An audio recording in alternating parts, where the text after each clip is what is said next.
पूज्य चरण संत जन, भगवत चरण कमलानुरागी बंधुओं, श्रद्धामयी माता,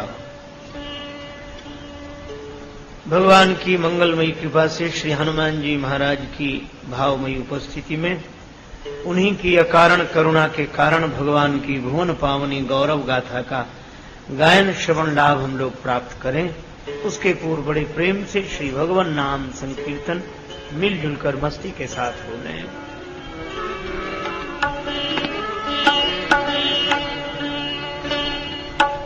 जय सिया राम, जय जय सिया राम, जय सिया राम,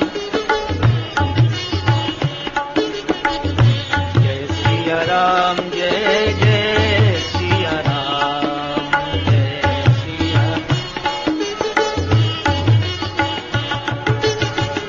जय सिया राम, जय जय सिया राम,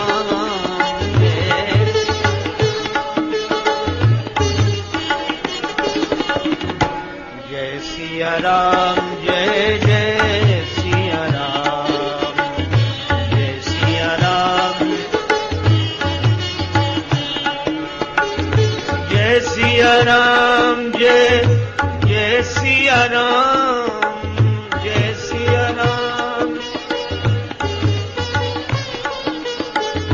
जय सिया राम, जय जय सिया राम, जय सिया राम, जय सिया राम, जय जय सिया राम, जय सिया राम, जय जय सिया,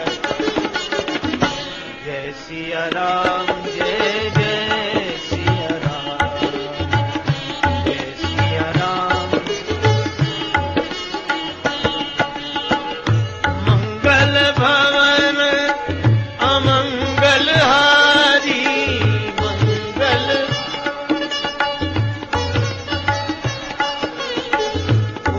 सहित जय जपत पुरारी, उमा सहित जय, जय सिया राम, जय जय सिया राम, जय सिया राम, जय सिया राम, जय जय सिया राम, जय सिया राम, जय सिया राम, जय जय सिया राम, जय सिया राम, जय जय सिया राम, जय सिया राम, जय जय सिया राम, जय सिया राम, अशरण शरण दया के धाम, अशरण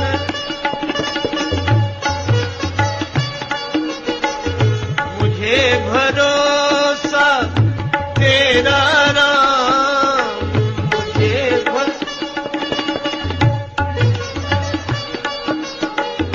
करुणा कर अपना लो राम, करुणा कर अपना दास बना लो राम, अपना दास, जय सिया राम, जय जय सिया राम, जय सिया राम, जय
सिया राम, जय जय सिया राम,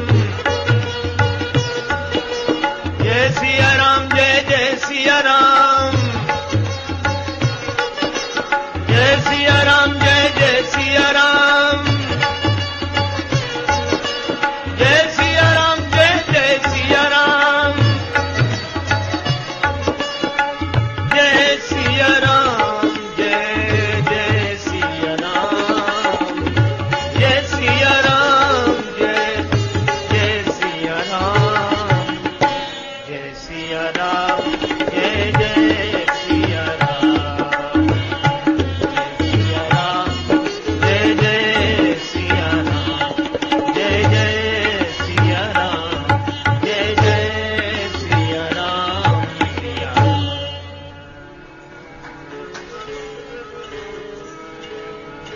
श्री सीताराम जी महाराज की, श्री हनुमान जी महाराज की,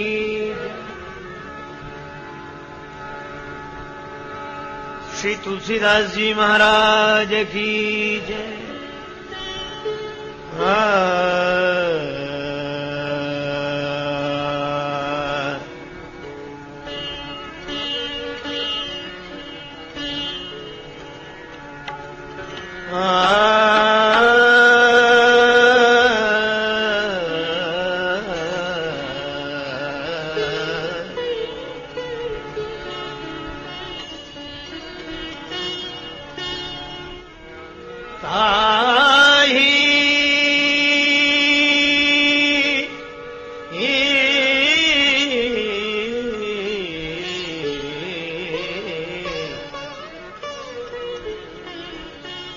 ताई भजिए मन तज कुटिलाई,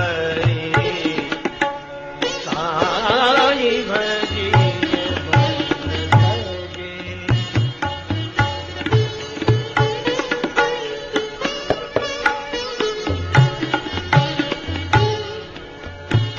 मन तजे कुटिलाई,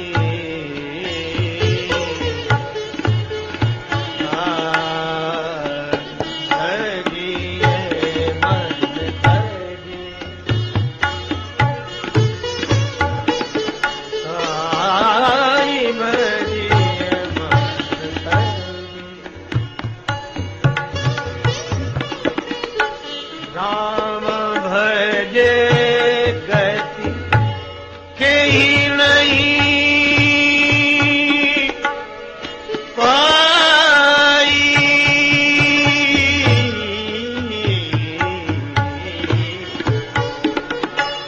राम भजे गति, राम भजे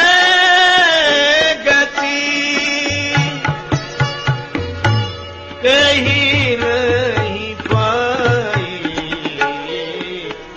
ताई भजिए मन तज कुटिलाई, ताई भजिए मन तज,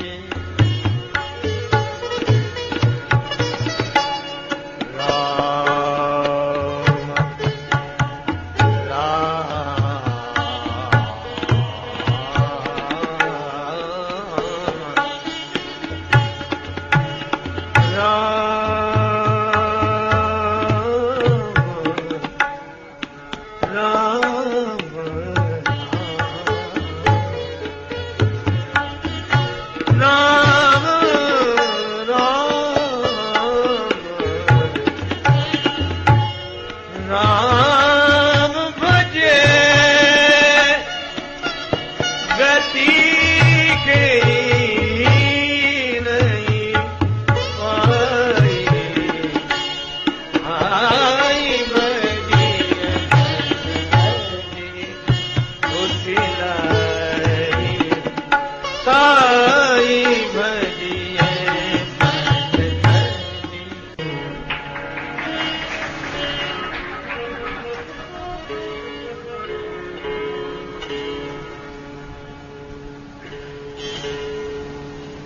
श्री राम भक्ति भूषण संत शिरोमणि कलि पावनावतार गोस्वामी श्री तुलसीदास जी महाराज अपने मन को उपदेश देते हुए कहते हैं, अरे मन, तू कुटिलता छोड़कर भगवान श्री राम का भजन कर। अरे विचार तो कर, श्री राम जी के भजन करने से किसको गति नहीं मिली।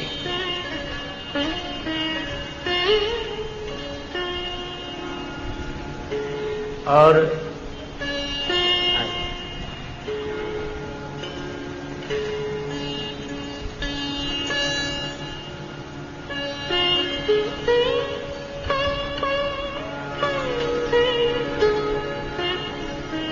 हम लोग श्री राम भजन की बात कर रहे हैं। राम भजे गति के ही नहीं पाई।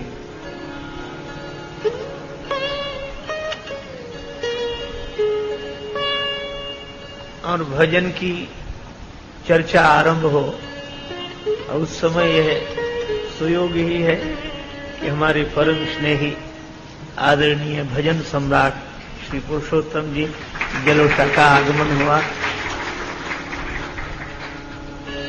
अब तो सचमुच हम एक बार फिर कह सकते हैं, राम भजे गति के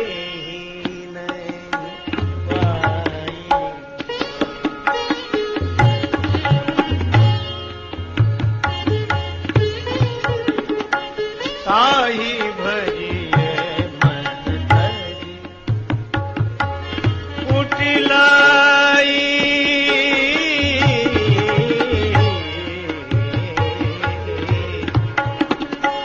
राम भजे गति के ही नहीं पाई।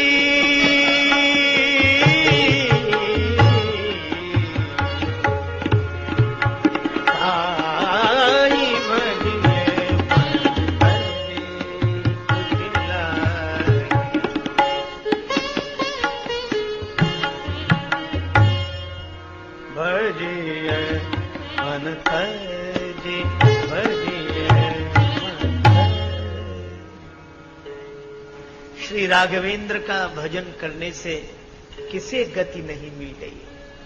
और उदाहरण दिए, पाई न के ही गति पतित पावन राम भज सुन सठ मना। पाई न के ही गति पतित पावन राम भज सुन सठ मना।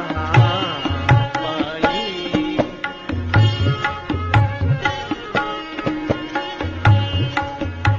गणिका अजामिल व्याध गीध गजादि खल तारे घना।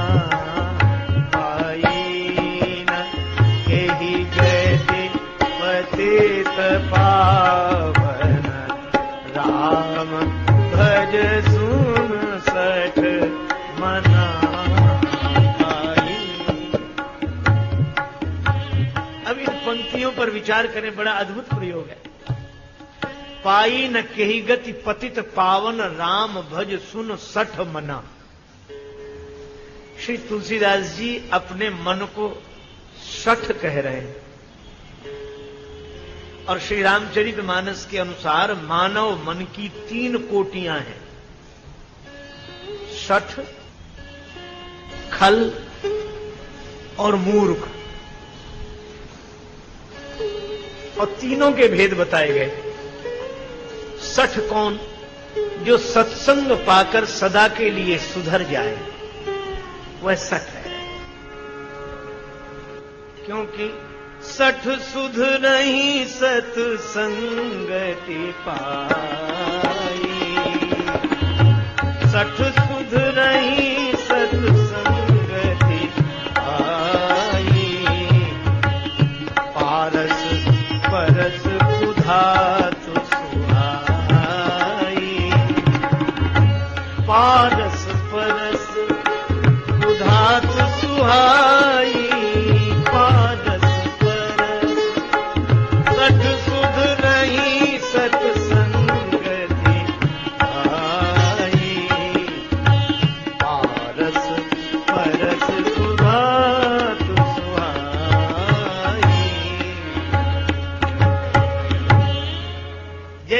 पारस के स्पर्श से लोहा सोना बन जाता है,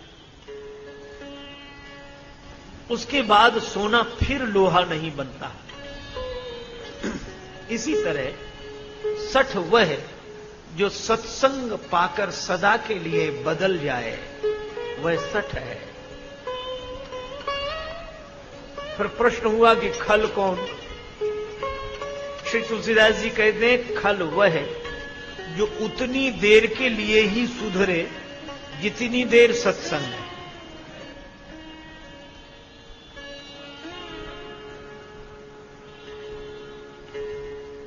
खलहु करही भल पाय सुसंगु,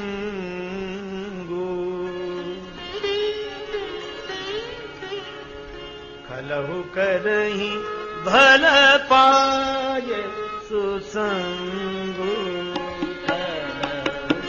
करही भल पाय। लेकिन मिटई न मलिन स्वभाव,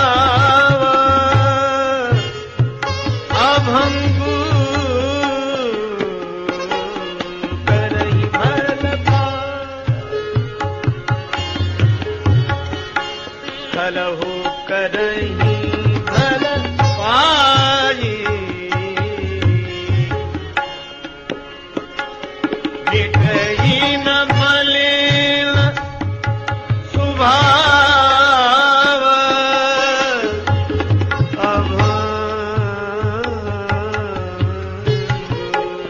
खलहु करही भल पाय।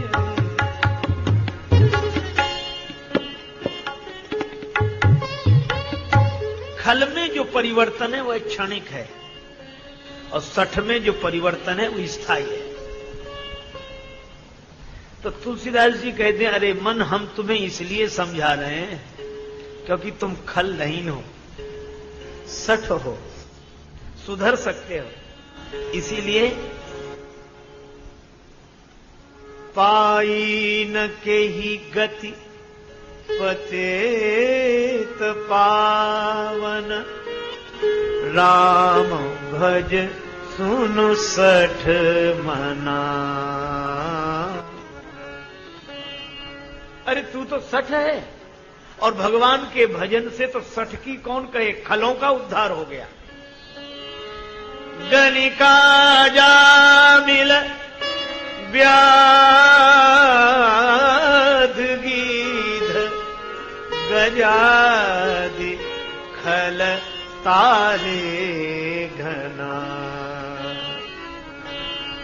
प्रश्न होता है, क्या खल का भी उद्धार हो सकता है? खल का स्वभाव बदल सकता है? और अगर बदल सकता है तो रामचरितमानस की यह पंक्ति जो कह रही है, खलहु करई भल पाए सुसंगु, मिटई न मलिन स्वभाव अभंगु, तो इस खल के अभंग स्वभाव को बदलने का उपाय क्या है? श्री तुलसीदास जी बोले, निश्चिंत रहो, खल का भी स्वभाव बदल सकता है। तो किसी ने पूछ दिया, क्या राम जी के द्वारा? तुलसीदास जी बोले, राम जी के द्वारा नहीं, फिर बोले श्री राम नाम के द्वारा। क्योंकि राम जी तो, राम एक तापसती तारी, राम एक तापस।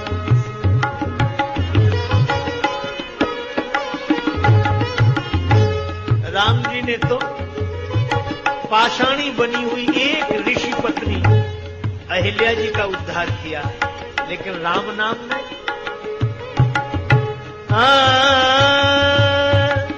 नाम कोटि खल कुमति सुधारी,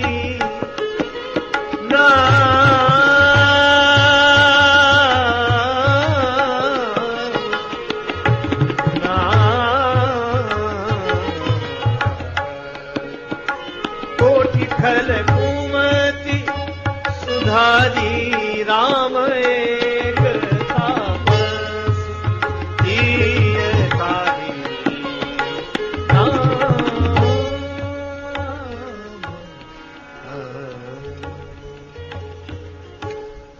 राम जी ने तो एक अहिल्या जी का उद्धार किया, पर श्री राम नाम ने तो कोटि खल कुमति सुधारी, करोड़ गुनी खलों की कुमति का सुधार कर दिया। यह है राम नाम की महिमा। इसीलिए राम भज सुन सठ मना, पाई न कही गति पतित पावन। राम भज सुन सठ मना, गनिका अजामिल व्याध गीध गजादि खल तारे घना। तो इन लोगों को क्या करना पड़ा? इन खलों को बदलने के लिए कितना भजन करना पड़ा? अब यह भी तो मानव मन में सहज प्रश्न उठता है कि हम कितना भजन करें। एक सज्जन कह रहे थे उसकी सीमा हो तो प्रयास भी करें। तुलसीदास जी कहते हैं कि अरे ज्यादा नहीं करना पड़ता है। आभीर जवन के रात खस स्वपचारी अति अघरूप जे। आभीर खस स्वपचारी अति अघरूप जे। जो पाप के रूप ही हैं, ऐसे लोगों को क्या करना पड़ा कि वे पवित्र हो गए? तुलसीदास जी बोले, कही नाम। नाम कितने बार कहना पड़ा? कही नाम बारक। बारक बार एक बार।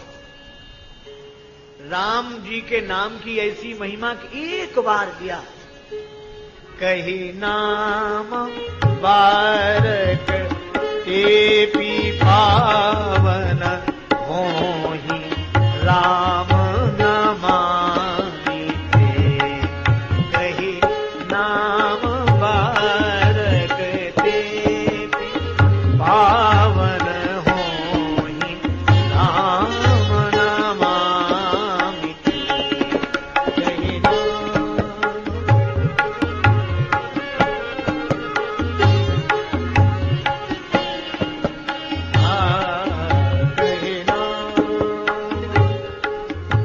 एक बार जासु नाम सुमिरत इक बारा। कभी कभी अतिशयोक्ति लगती है कि एक बार से ही बात बन जाएगी। देखो एक बात बताओ, विवाह एक बार होता है पर जीवन भर के लिए हो जाता है कि नहीं? एक बार।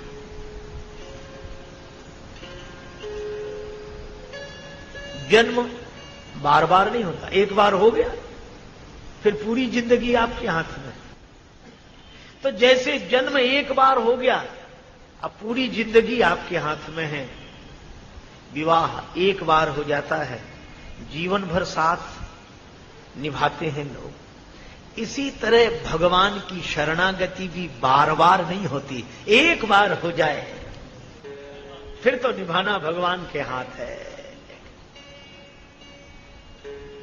सकृत देव प्रपन्नाय, कोई एक बार यह कहे कि मैं आपका हूं। भगवान बार बार यह सुनने के लिए थोड़े ही बैठे, एक बार कोई कह दे, जासु नाम सुमिरत इक बारा। ये भगवान का नाम जीवन बदल देगा, पर कुटिलता छोड़कर एक बार कह दे कि मैं आपका हूं। ताहि भजिय मन तज कुटिलाई। वैसे न कहे जैसे लोगों से कहते हैं हम लोग। लोग दिन भर कहते हैं, अरे आप तो हमें प्राणों से ज्यादा प्रिय हो, हमारे प्राण हो, प्राणों से ज्यादा प्रिय हो, हम तुमसे कितना प्रेम करते हैं क्या बताएं, तुम तो हमें प्राणों से ज्यादा प्रिय हो। बात तो बड़ी अच्छी लगती है कहने और सुनने में, लेकिन यही वाक्य जब कोई दूसरा मिलता है तब उससे भी कहते हैं कि तुम तो हमें प्राणों से ज्यादा प्रिय हो। एक सज्जन अभी हमसे मिले, तो मैंने कहा कि इनसे प्रेम है तुम्हारा आजकल? हाँ। बोले पहले जो दो थे बोले उनसे टूट गया, अब तीसरे से हो गया। तो हमने कहा पहले से भी यही कहा होगा कि तुम हमें प्राणों से ज्यादा प्रिय हो, दूसरे से भी कहा होगा। हाँ। हम कहा तीसरे से भी कहते हो? बोले हाँ।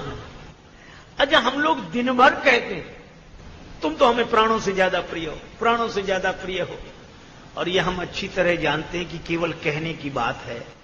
नहीं, आप सोचो, यह तो भगवान की बड़ी कृपा है कि प्राण यह सुनकर नाराज नहीं होते।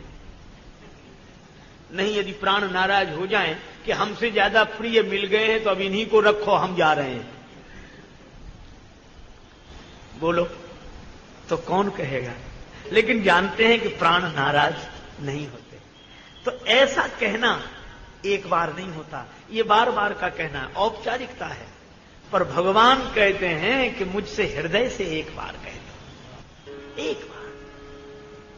ताई भजिए मन तजी कुटिलाई, ताही भजिए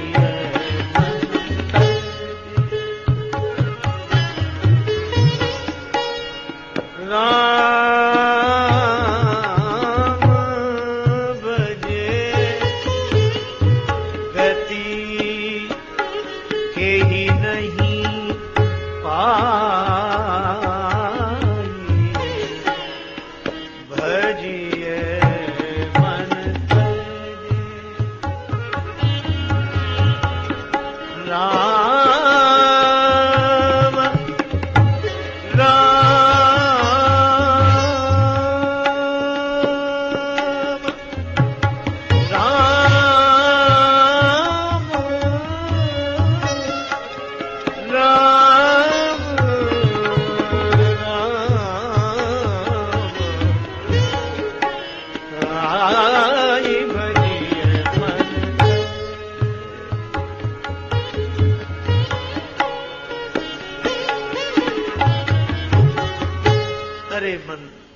एक बार कह दे प्रभु मैं आपका हूं, पर हृदय से। और यही बात जानकी माता ने श्री हनुमान जी से कही। हनुमान जी बोले माता भूख लगी है। क्यों लगाई? अशोक वाटिका में ये फल लगे हुए दिखाई दे रहे हैं। फल देखकर भूख लगना स्वाभाविक है। बिना फल के भूख लगती कहां है? आदमी किसी भी कर्म में प्रवृत्त होता है, किसी भी कर्म में प्रवृत्त होता है तो फल की कामना से ही।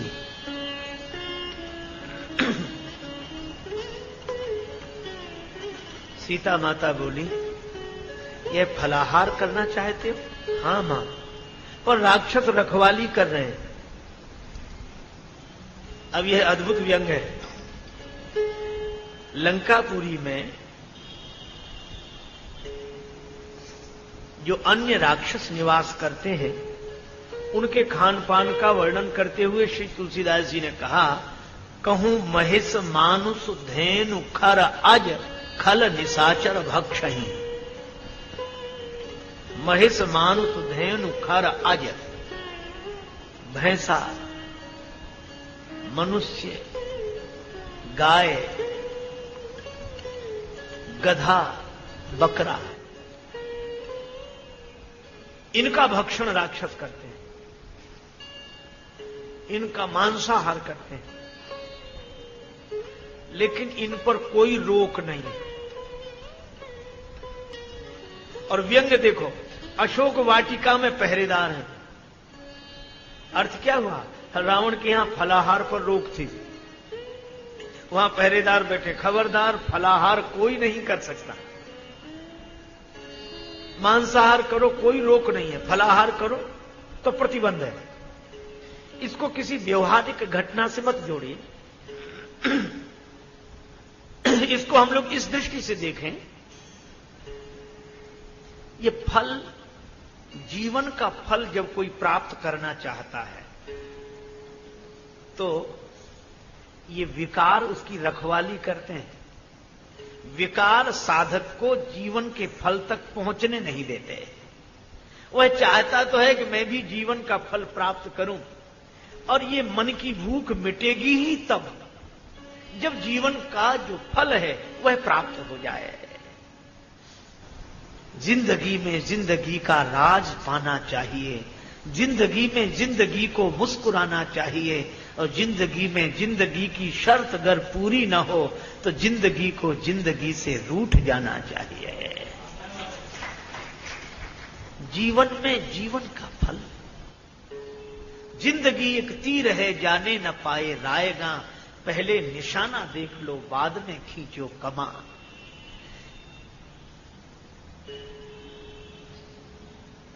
और जीवन का फल जब कोई प्राप्त करने जाता है तो ये विकार रखवाली कर रहे हैं। हम लोगों का मन वैसे तो शांत रहता है, और जब माला लेकर भजन करने बैठते हैं उसी समय ज्यादा चंचल होता है। सब काम उसी समय याद आते हैं। एक आदमी को मैंने देखा, वो माला से जप कर रहा था, तो ऐसी परंपरा है कि माला को वस्त्र में गौमुखी में छिपाकर ऐसे कर रहा था, आंख बंद थी। अब उसी समय काम याद आए सब, तो उसको ये लगता था कब माला पूरी हो, तो आंख बंद करके जप कर रहा था। जब लगा कि बहुत ज्यादा देर हो रही तो कपड़े से ऐसे माला निकालकर ऐसे देखता है कि सुमेरु कितनी दूर है, और देखकर फिर आंख बंद कर ली। सारी समस्याएं उसी समय आती हैं। क्यों? ये विकार रखवाली कर रहे हैं, जीवन का फल प्राप्त करने नहीं देते, भजन का फल प्राप्त करने नहीं देते। और इसीलिए हनुमान जी ने पूछा किससे? श्री जानकी माता से, आप अगर आज्ञा दे दो। जानकी माता से क्यों पूछा? क्योंकि जानकी माता की महिमा क्या है? बुद्धि मलिन मति वालों को, जो मलिन मति वाले हैं उनको विकार नष्ट कर देते हैं। और श्री जानकी माता कौन है? जनक सुता जग जननी जानकी, अतिशय प्रिय करुणा निधान की, काके जुग पद कमल मनावो, जासु कृपा निर्मल मति पावो। जानकी माता आपकी कृपा से निर्मल मति प्राप्त होती है, तो विकारों पर वही विजय प्राप्त कर सकता है जिसकी बुद्धि में निर्मलता हो, और निर्मल बुद्धि देने वाली जानकी माता। और जानकी माता है कृपा मूर्ति, भगवान की कृपा।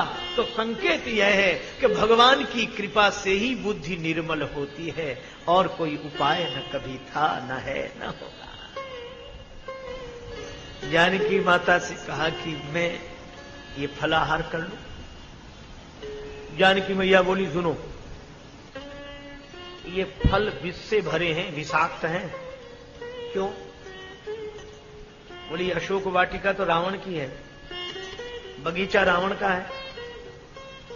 हाँ, तो फल भी रावण के हुए? बोले बिल्कुल। तो पराया धन है कि नहीं? बोले हाँ है। तो बोले सोचो, धन पराओ बिसते बिस भारी, धन पराओ बिसते भारी,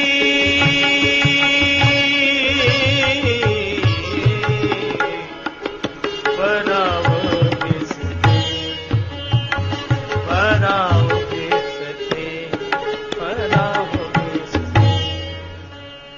ये पराया धन है, विष की तरह है। हनुमान जी बोले तो मां फिर हम भूखे ही रहे। तो तुम ये रावण की वाटिका है, रावण के फल हैं, तो मुझसे आज्ञा क्यों ले रहे हो? अब हनुमान जी की दूसरे तरह की दृष्टि है। श्री हनुमान जी ने कहा कि आपको लगता होगा कि रावण का बगीचा है, मुझे नहीं लगता। कहा क्यों? बोले मुझे तो लगता है कि ये वाटिका आपकी है, सारा संसार ही आपका ही बगीचा है। भ्रम के कारण भले ही कोई अपना माने, पर साधो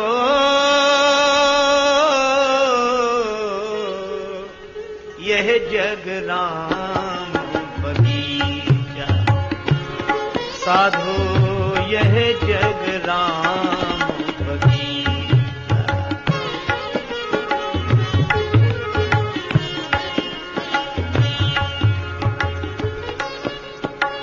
राम ही वृक्ष, राम ही मूल, राम ही वृक्ष, राम ही मूल, राम ही डाली, राम ही फूल। माली रूप राम जी ने ही, माली रूप राम जी ने ही निश्चय जल से सींचा। साधु यह जग राम बगीचा, साधो यह जग राम बगीचा।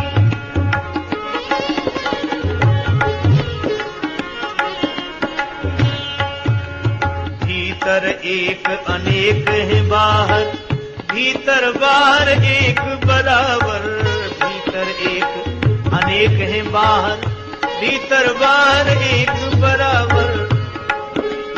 मिला मर्म गुरु ज्ञान के मेरे से जब फोटो खींचा। साधो यह जग राम बगीचा, साधो यह जग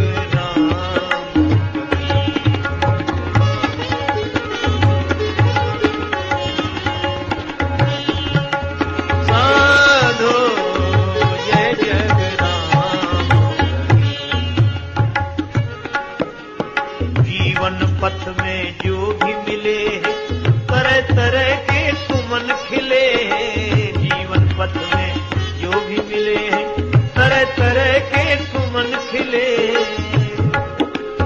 कोई राजेश,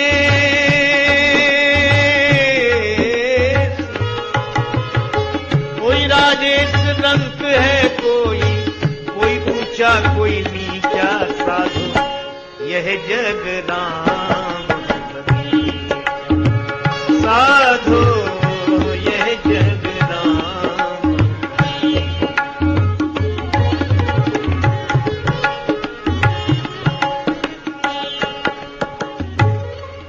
श्री हनुमान जी बोले जानकी माता यह तो बगीचा आपका है।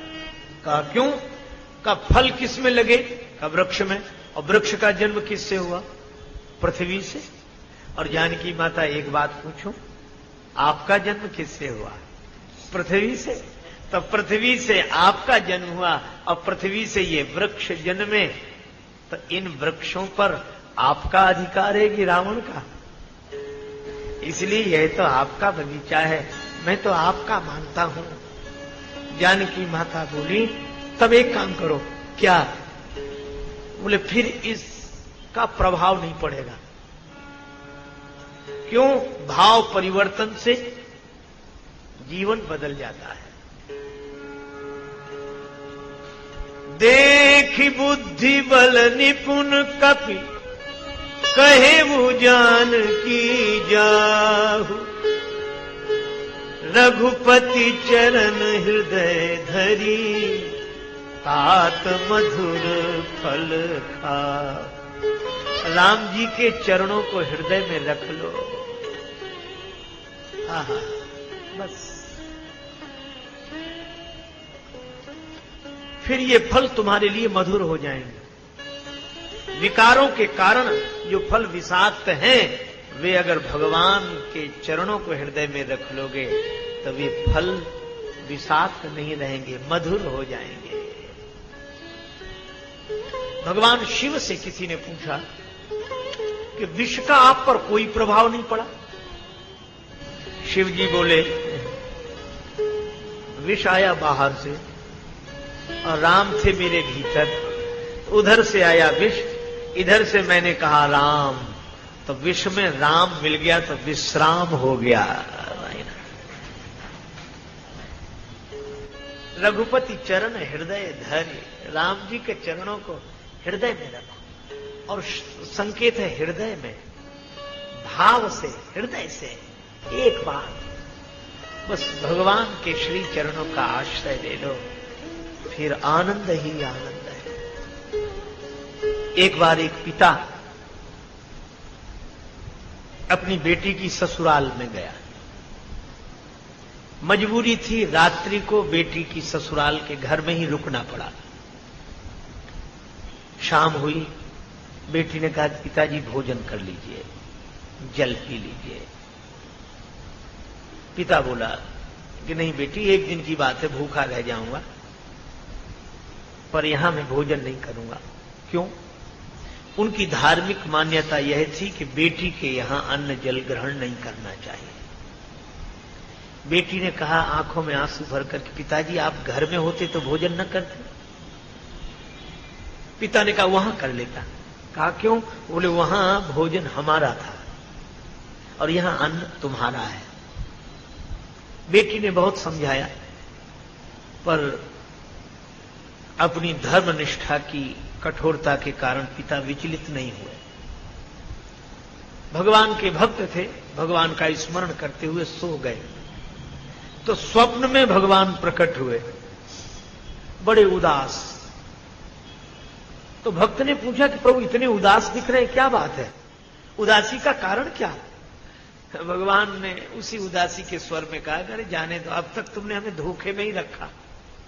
कहा क्यों? बोले दिन रात कहते हो कि प्रभु मैं तुम्हारा भक्त हूं और सब कुछ तुम्हारा है, मुझसे तो कहते रहे सब कुछ तुम्हारा है, लेकिन आज पता लगा कि यहां तुम्हारी बेटी का है और घर में तुम्हारा है, ना हमारा वहां है ना हमारा यहां है। आज पता लग गया कि हमारा कहीं नहीं है। जाग गया, भगवान की बात हृदय में लग गई, आंखों में आंसू आ गए। रात्रि में बोला बेटी कुछ खाने को दे, भोजन दे। अरे पिताजी आप तो सो गए थे। पिता ने कहा कि बेटी मैं सोने के पहले भी सो ही रहा था, जो अपना समझ रहा था और तुम्हारा समझ रहा था।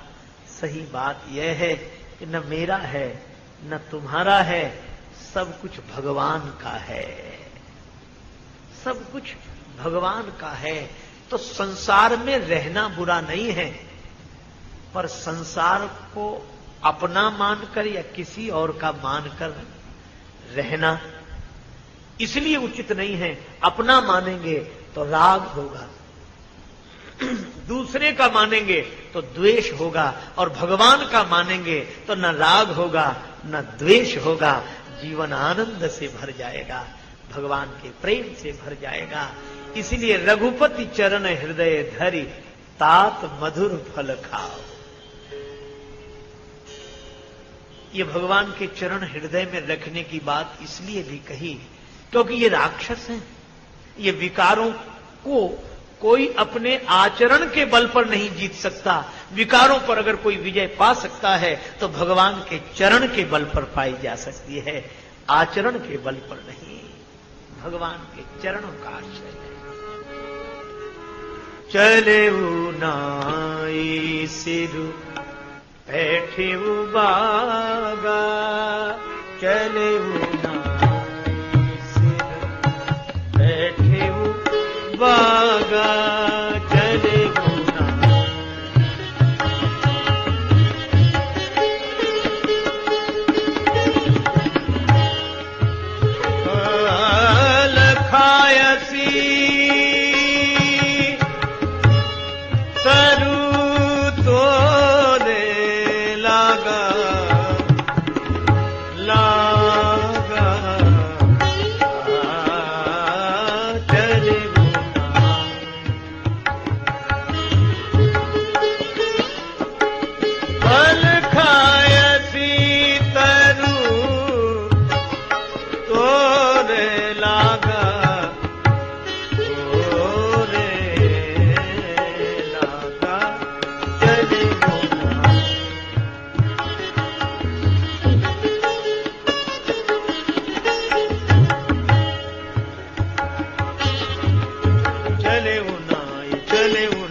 हनुमान जी ने जानकी माता के चरणों में प्रणाम किया, सिर झुक गया सीता मैया के चरणों में और हृदय में रख लिए राम जी के चरण। आहा, भक्ति और भगवान दोनों से जीवन जुड़ जाए तभी जीवन का फल प्राप्त होता। और किस वाटिका का? अशोक वाटिका, जो शोक रहित वाटिका है। ऐसा फल जिसे पाने के बाद सदा सदा के लिए शोक समाप्त हो जाए, वही जीवन का सच्चा फल है। पर श्री हनुमान जी ने जब बगीचे में प्रवेश किया तो किसी ने श्री हनुमान जी से पूछा, फल खाने जा रहे? हनुमान जी बोले, ना, फल खाने का तो बहाना है। बोले फिर? बोले हम तो फल चखाने जा रहे हैं। फल चखाने जा रहे हो? किन्हें? बोले जो फल रखाने के लिए बैठे। ये राक्षस खुद तो फलाहार करते नहीं, औरों को करने नहीं देते। ये विकार ऐसे ही है, स्वयं सत्संगी है नहीं, दूसरे को सत्संग करने नहीं देते। तो इन्हें कौन सा फल चखाओगे? भजहु न राम ही सो फल लेहु,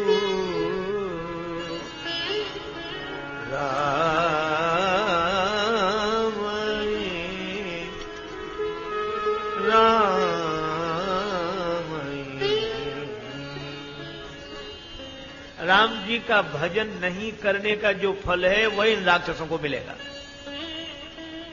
और श्री हनुमान जी गए तो पहले तो फल खाए। अब राक्षस तो स्वभाव से आलसी। एक राक्षस ने दूध देखो बंदर फल खाए जा रहा है, दूसरा बोला रे बंदर 2-4 फल खाएगा क्या है। हनुमान जी ने कहा ये तो आ ही नहीं रहे। तब दूसरा काम किया, तरु तोरे लागा। अब वृक्ष उखाड़ने शुरू किए। किसी ने हनुमान जी से पूछा, ये वृक्ष क्यों उखाड़ रहे हो? बोले जब यहां कोई फलाहार करता ही नहीं है तो वृक्ष लगे रहने की आवश्यकता क्या है। जब किसी को सत्संग करके जीवन का लाभ प्राप्त करना ही नहीं है तो उस आयोजन से क्या लाभ? वृक्ष ही उखाड़ के फेंक दिया। फलाहार हमें करना था तो कर लिया, पर अब जब वृक्ष ही उखड़ने लगे, श्री हनुमान जी की ओर राक्षसों ने देखा कि फल गायब हो जाएं तब तो कह दें कि इतने ही फल लगे थे। अब वृक्षों की संख्या अगर कम हो जाए तब क्या जवाब देंगे रावण को? अब राक्षस आए, श्री हनुमान जी से बोले क्या कर रहे हो? हनुमान जी बोले तुम्हारी प्रतीक्षा। आओ। और कितना बढ़िया संकेत है, श्री हनुमान जी ने वही वृक्ष उखाड़कर राक्षसों पर मारा। कछु मारेसी कछु मर देसी, कुछ को मार दिया। अब जरा देखना, सत्संग का फल है ज्ञान। तो हनुमान जी ने ज्ञान तो ग्रहण कर लिया, फल खा लिया, पर जिस वृक्ष में वह फल लगा था उस वृक्ष से राक्षसों को मार दिया। तो मानो सत्संग का वृक्ष और ज्ञान का फल, ज्ञान का फल संत प्राप्त कर लेते हैं और सत्संग का वृक्ष जो हाथ में आता है उसी से विकारों को नष्ट कर देते हैं। कछु मारेसी, कुछ को मार दिया, क्योंकि हनुमान जी ने गदा का प्रयोग नहीं किया। श्री हनुमान जी से किसी ने पूछा गदा क्यों नहीं चलाई? बोले गदा से 2-4 मरते। और हनुमान जी जो भी काम करते हैं वो थोक में इकट्ठे ही करते हैं। कछु मारेसी, वृक्ष गिराए।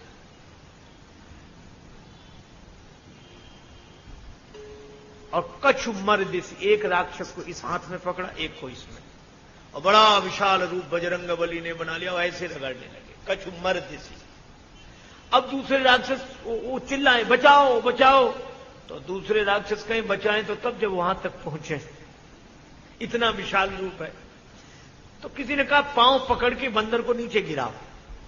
तो जो पांव पकड़ने के लिए आए तो कछु मिले सी धरी धूल, उनको धूल में ही मिला दिया पांव से रगड़ कर।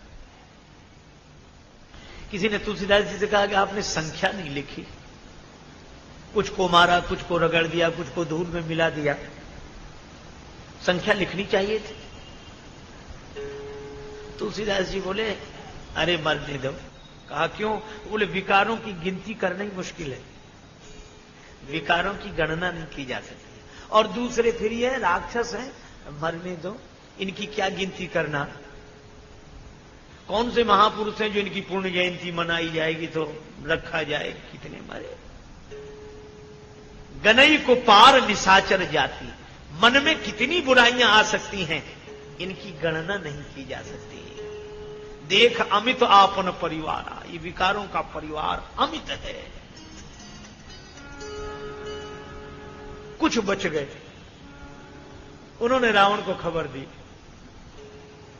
एक संत कह रहे थे कि जब कोई हाँफता हुआ और डरता हुआ जाएगा तो स्वाभाविक है कि उसकी श्वास तेजी से चलेगी, और जिसकी श्वास तेजी से चलेगी वो कोई बहुत बड़ा वाक्य नहीं बोल सकता, रुक रुक कर बोलेगा। तो ये रावण के पास जो राक्षस गए तो वे 2 अक्षर से बड़ा शब्द ही नहीं बोल पा रहे।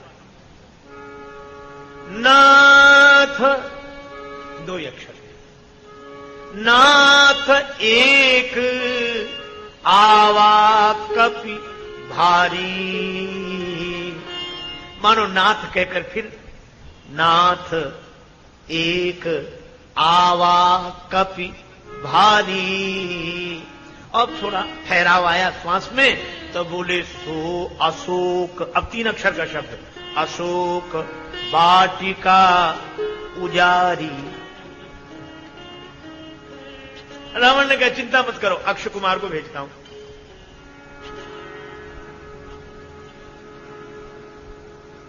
पुनि पठे उते ही अक्षय कुमारा, पुनि पठे उते ही अक्षय कुमारा। चला संग ले सुभट अपारा।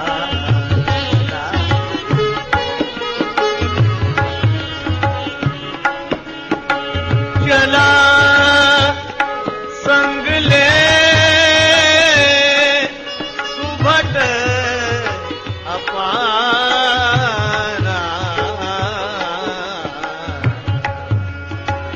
चला संग ले सुभट अपारा। चला।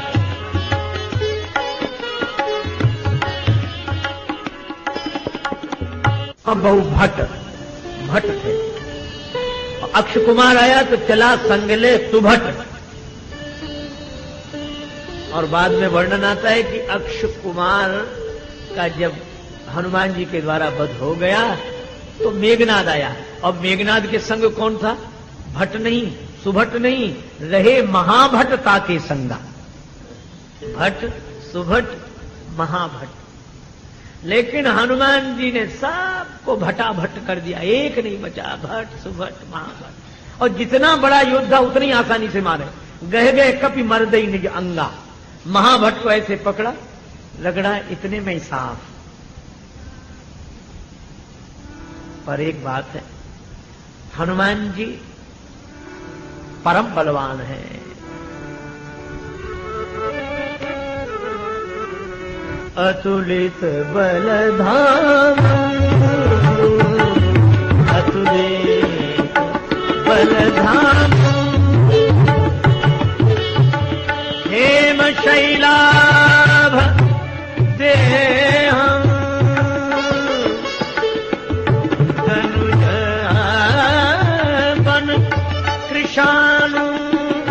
ज्ञानी नामक अतुलित बलधाम, अतुलित बलधाम, अतुलित बलधाम। धाम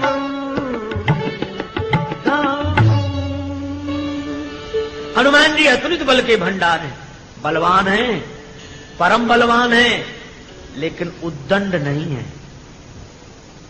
हमारे यहां बलवान के यश का वर्णन किया जाता है, उद्दंड का समर्थन नहीं होता। उद्दंड कौन है? बोले जो अपने से बड़ों की मर्यादा न रखे वह उद्दंड। मेघनाद ने देखा कि मैं भी नहीं बचूंगा, तो उसने ब्रह्मास्त्र का प्रयोग किया। ब्रह्मास्त्र ते ही साधा कपि मन कीन विचार। यह तो ब्रह्मा जी का शस्त्र है, और ब्रह्मा जी जगत पिता है। ब्रह्मा जी की मर्यादा रखनी चाहिए, वय का सम्मान करना चाहिए। महाराज मनु ने कहा, अभिवादनशीलस्य नित्यम वृद्धोपि सेविनः चत्वारि तस्य वर्धन्ति आयुर्विद्या यशो बलम। जो प्राणी अभिवादनशील होकर अपने से बड़ों की मर्यादा रखता है, उनकी पद वंदना करता है, उसके जीवन में 4 चीजें बढ़ती हैं, आयु, विद्या, यश और बल। वय का सम्मान करना चाहिए। एक वृद्ध अत्यंत उदास थे, अकेले थे। किसी ने पूछा, आप अकेले पड़ गए हैं, आपके पास कोई नहीं बैठता, कोई नहीं आता, तो आपका मन शिकायत से भरा होगा? वो बोले नहीं। क्यों? बड़ी सुंदर बात कही। कहा कि पीरी में दोस्तों की बदगुमानी का क्या गिला। बुढ़ापे में अपनों ने अगर साथ छोड़ दिया, दूरी बना ली, तो शिकायत क्या? यह तो होना ही था। क्यों? पीरी में दोस्तों की बदगुमानी का क्या गिला, दूर रहते हैं सभी गिरती हुई दीवार से। गिरती हुई दीवार से तो सभी दूर रहते हैं, लेकिन जो गिरती हुई दीवार वृद्ध को समझते हैं, वे जीवन के बहुत बड़े लाभ से वंचित रह जाते हैं। मैंने एक घटना सुनी थी रामचरितमानस में ही, अगर हम लोग विचार करके देखें, राम जी का राज्य चला गया, लेकिन खोया हुआ राज्य फिर मिल गया। क्यों? क्योंकि श्री राम जी वृद्ध का सम्मान करते हैं। राम जी के यहां वयोवृद्ध मंत्री हैं सुमंत। सुमंत जी राम जी के पास आए तो राम जी क्या करते हैं? राम सुमंत ही आवत देखा, राम सुमंत ही आवत देखा, आदर की पिता समलेखा, राम सुमंत ही राम सुमंत ही देखा, सुमंत। राम जी ने सुमंत जी को देखा तो पहले दोनों हाथ जोड़े, फिर सिर झुकाकर सुमंत के चरणों में प्रणाम किया। सुमंत की आंखों में आंसू आ गए। राघवेंद्र, आप ऐसे प्रणाम कर रहे हैं मुझे? मैं तो आपके राज्य का मंत्री हूं, आप राजकुमार हैं, पर इतनी श्रद्धा से सिर झुकाकर मेरे चरणों में प्रणाम किया। राम जी ने कहा, मंत्रीवर, आप यह बताएं, अगर पिताजी आपकी जगह यहां आते तो क्या मैं उन्हें ऐसे ही प्रणाम न करता? सुमंत जी बोले, अवश्य करना ही चाहिए, वे आपके पिता हैं। राम जी ने कहा कि मैं तो उनमें और आप में कोई फर्क नहीं देखता। आदर कीन पिता सम लेखा, आप मेरे लिए पिता के समान पूज्यनीय हैं। और ये केवल राम जी कहते नहीं, सुमंत के चरणों में सिर रखकर प्रणाम करते हैं। सुमंत के आंखों से आंसू और वाणी से आशीर्वाद के स्वर फूट पड़े। राम, तुम जैसे तुम ही हो, कैसी भी प्रतिकूल परिस्थिति आ जाए, तुम्हें राज्य के पास दौड़कर नहीं आना पड़ेगा, ये राज्य पद तुम्हारे पास दौड़कर आएगा, राज्य तुम्हें मिलेगा। यह राम जी का खोया हुआ राज्य मिल गया वृद्ध के आशीर्वाद से, वृद्ध का सम्मान करने से, और रावण की सोने की लंका जल गई वृद्ध का अपमान करने से। रावण के यहां भी एक वृद्ध है और मंत्री है। राम जी के यहां अगर सुमंत हैं तो रावण के यहां माल्यवंत है। और तुलसीदास जी लिखते हैं कि माल्यवंत बड़े बूढ़े हैं, एक होते बूढ़े एक होते बड़े बूढ़े।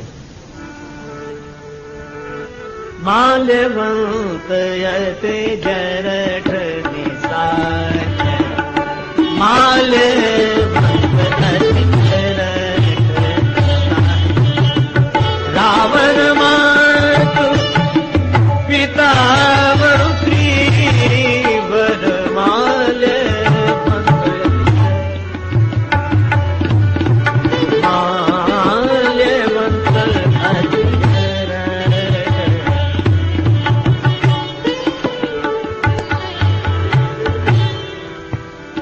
माल्यवंत अति जरठ, अत्यंत वृद्ध। अच्छा, रावण का संबंधी भी, रावण मातु पिता, रावण की माता का पिता नाना और श्रेष्ठ मंत्री। नाना ने समझाया, वही वो वृद्ध व्यक्ति समझा रहा कि देखो मेरी बात मान लो। रावण बोला, नाना नाना तुम्हारी बात मैं नहीं मानूंगा। मुझे एक हंसी की बात याद आई। एक वयोवृद्ध व्यक्ति से किसी ने कहा, संत ने, कि अब वृद्धावस्था है, भगवान का भजन करो, साधु न बनो पर मन से साधु हो जाओ। उस वृद्ध ने कहा कि आप कहते हैं कि मन से हो जाओ, मैं तो वैसे भी बाबा जी होने के लिए तैयार हूं। कहा क्यों? किसी संत के कहने से? बोले ना, मेरा जो पौत्र है उसे मैं गोद में खिलाता हूं, तो मेरी गोद में जब बैठता है बेटे का बेटा, तो मुझसे कहता बाबा बाबा, तो बाबा, तो मुझे लगता है कि अब तो बाबा हो जाना चाहिए। इस शुद्ध तोतली बानी पर कुछ तो मन में शर्माओ, नाती कहन लगे बाबा अब तो बाबा हो जाओ। तो संत ने कहा कि यह तो बड़ी अच्छी बात है, आपका बड़ा अच्छा विचार है, लेकिन बोले पूरी बात तो सुनिए। विचार बदल जाता है। कहा कि विचार बदल क्यों जाता है? बोले बेटी का बेटा जब गोद में आता है वह कहता है बाबा, बेटे का बेटा कहता है बाबा बाबा, तो मन होता है कि बाबा हो जाऊं। लेकिन थोड़ी देर में जब बेटी का बेटा गोद में आता है तो वो कहता है नाना नाना नाना, तो फिर विचार बदल जाता है क्या?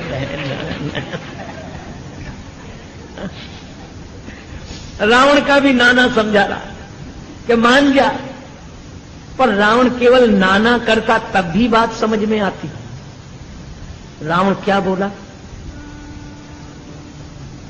अपमानजनक शब्दों में उत्तर दिया। प्रणाम और हाथ जोड़ना तो दूर, कहा चुप हो जा, मेरी आंखों से दूर हो जा। माल्यवंत ने कहा कि वृद्ध का यही, वृद्ध के साथ यही व्यवहार तुम्हारा? रावण बोला लिहाज ही तो कर रहा हूं बुढ़ापे का, नहीं तो क्या करते? बोला बूढ़ भयऊ न तू मरते हूं तो ही, वो तो तू बूढ़ा हो गया, नहीं जान से मार डाला। अब जनि रिस उपजावसी मोही, वृद्ध का अपमान हुआ। माल्यवंत गृह गए बहोरी, माल्यवंत तो घर चला गया, लेकिन सोने की लंका भी आग में जलने से बची नहीं। मुझे लगता है, मैंने सुना था किसी गांव में आग लगी, सभी भाग गए और दो जलने के लिए मजबूर थे, एक अंधा एक लंगड़ा। अंधा भाग तो सकता था पर उसे आग दिखती नहीं थी, लंगड़े को आग दिखती थी, वह भाग नहीं सकता था। लंगड़े ने अंधे से कहा कि तुम हमें अपने कंधे पर बिठा लो, आंख हमारी पांव तुम्हारे, दोनों आग से बच जाएंगे। अंधे ने लंगड़े को कंधे पर बिठा लिया, दोनों बच गए। यह कहानी बड़ा सार्थक संदेश देती है। आज भी चारों तरफ आग लगी है, ईर्ष्या की, अशांति की। और अगर समाज बचना चाहे तो एक ही उपाय है, अंधा लंगड़े को कंधे पर बिठा ले। अंधा कौन और लंगड़ा कौन? अंधी जवानी और लंगड़ा बुढ़ापा। अगर आज अंधी जवानी लंगड़े बुढ़ापे को कंधे पर बिठा ले, चरण हो युवक के और अनुभव की आंख हो वृद्ध की, तो आज भी समाज इस अशांति की आग से बच सकता है। और अगर वृद्ध का सम्मान नहीं हुआ तो सोने की लंका नहीं बची, फिर कौन बचेगा? वृद्ध की बड़ी महिमा होती। एक बार एक कन्या के पिता ने विचित्र शर्त रखी थी कि हम बेटी का विवाह तो करेंगे पर बारात में कोई बूढ़ा आदमी नहीं आना चाहिए। नवयुवक बोले ठीक है, ये बूढ़े करेंगे क्या बारात में जाकर? ये तो घर रहें, राम राम करें, भजन करें, ये बारात में क्या करेंगे जाकर? सभी बूढ़े मान गए, क्योंकि बूढ़े तो कथा में भेजे जाते हैं, सत्संग में भेजे जाते हैं, विवाह बारात में कौन ले जाए? पर जो दूल्हे का नाना था वो तो बोला नाना हम तो चलेंगे। अरे कहा, कन्या के पिता ने कहा कि बारात वापिस कर देगा अगर बूढ़ा दिख गया तो। नाना ने कहा कि ऐसे ढंग से ले चलो कि हम दिखे नहीं। तो मोटर कार में जहां सामान रखा जाता है वहां नाना जी का इंतजाम किया गया, छिपा कर ले गए।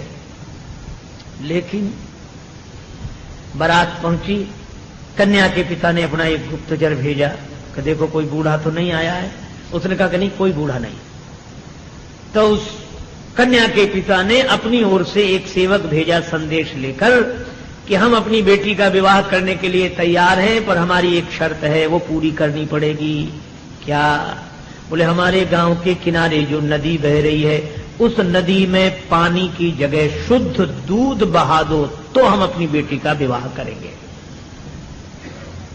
अब नवयुवक सब परेशान, खूब अकल लगाई पर पढ़ाई लिखाई कुछ भी काम नहीं आई। बोले नदी में पानी और उसमें शुद्ध दूध, अंत में बोले इम्पॉसिबल, असंभव। तो कहा कि फिर बारात लौटा ले चलो। बारात लौटने लगी। किसी ने कहा बारात तो लौट ही रही, नाना के काहे को प्राण ले रहे हो, उसे बाहर निकाल लो।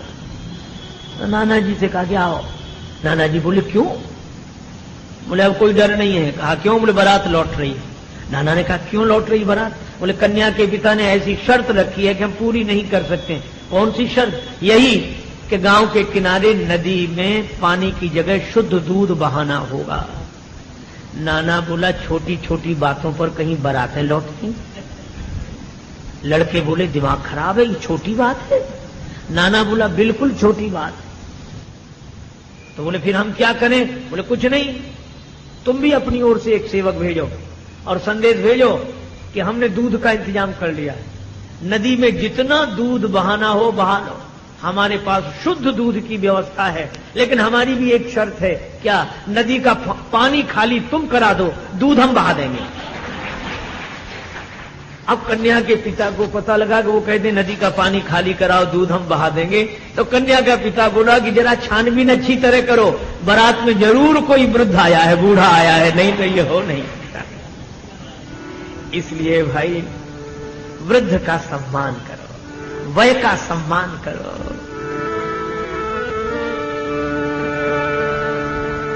हनुमान जी ने भी यही किया। ब्रह्मस्त्र ही साधा कपि मन कीन विचार, जो न ब्रह्म सर मानौ, महिमा मिटई अपार। हनुमान जी ने युद्ध बंद कर दिया, ब्रह्मास्त्र को स्वीकार कर लिया। अब राक्षस आए तमाशा देखने के, अब तो बंदर गिरेगा। पर हनुमान जी ने देख लिया कि भीड़ किधर है, मूर्छित होकर गिरे भी तो उन्हीं पर। ब्रह्मबान कपि कहूं ते ही मारा, पर तेहु बाद कटक संहारा प्रतिभुवाद कटक संहारा।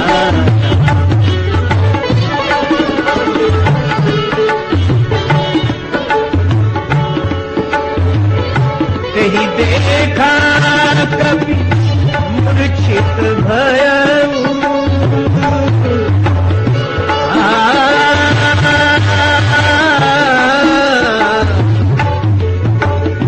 ब्रह्मपास बांधे से बह गए नागपास बांधे से बह गए।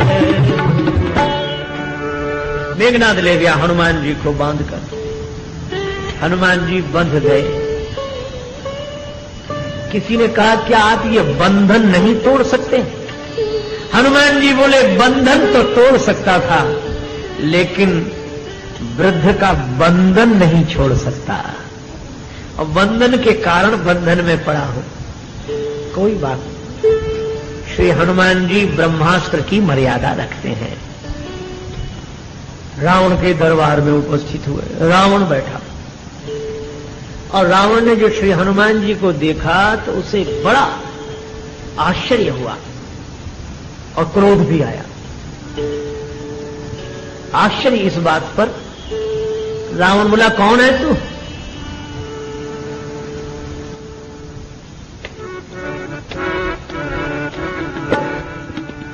कहर लंकेश कवन ते मऊदर कवन ते ईशा ईशा कहर लंकेश कवन ते ईशा केहि के बन बन गाले थी ईशा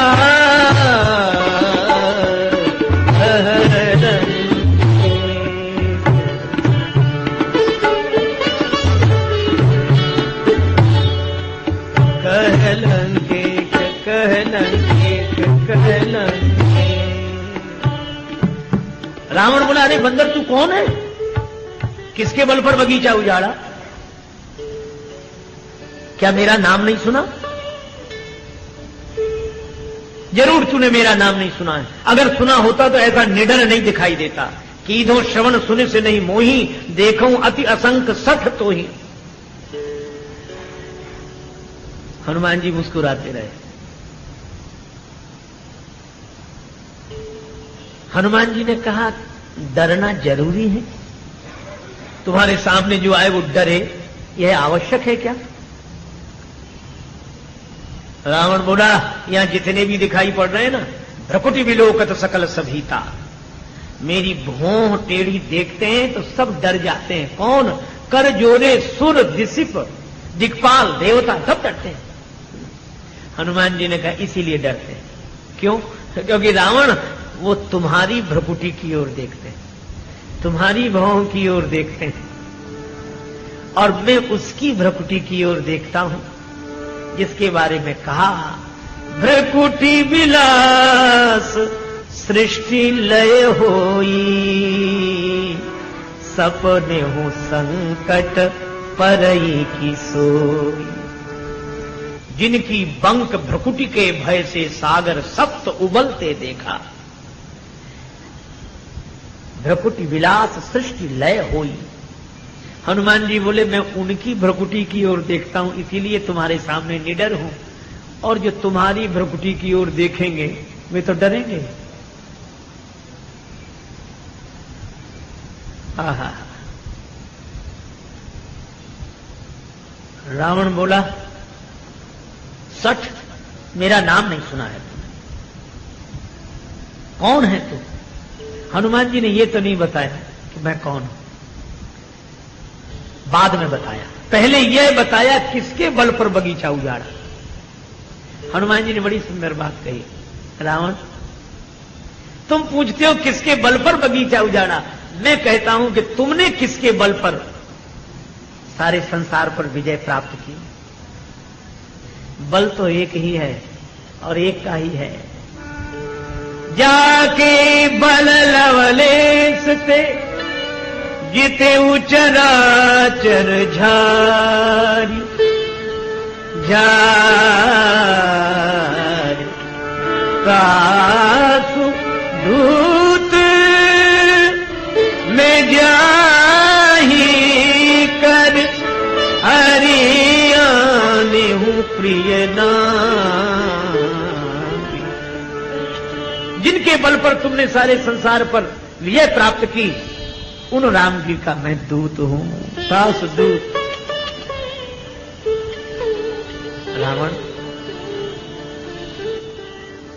मैं एक बात कहता हूं, विनती करो जो कर रावण, विनती करो कर रावण,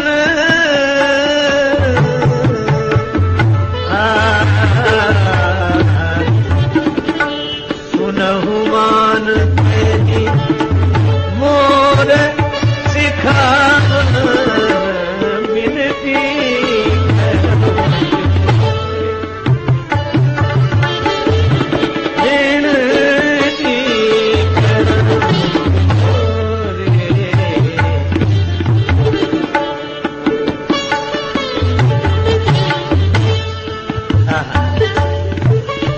हनुमान जी हाथ जोड़ते हैं। रावण, मैं हाथ जोड़कर तुमसे विनती करता हूं, अभिमान छोड़ दो। यही भक्त का ढंग है। हनुमान जी ने पहले हाथ जोड़ लिए, फिर रावण से कहा कि अभिमान छोड़ दो। संत वह है, भक्त वह है जो पहले अपना अभिमान छोड़े, फिर दूसरे से अभिमान छोड़ने के लिए कहे। रावण, में तुम्हारे हाथ जोड़ता हूं और हाथ जोड़कर विनती कर रहा हूं, सुनो मान तज, अभिमान छोड़कर मेरी बात सुन लो। तुम साधारण कुल में जन्म लेकर नहीं आए हो, ऋषियों की परंपरा में तुम्हारा जन्म हुआ है। उत्तम कुल पुलस्त कर नाती, इसलिए देखो तुमने जय फूल विचार, देखो तुमने फूल विचार,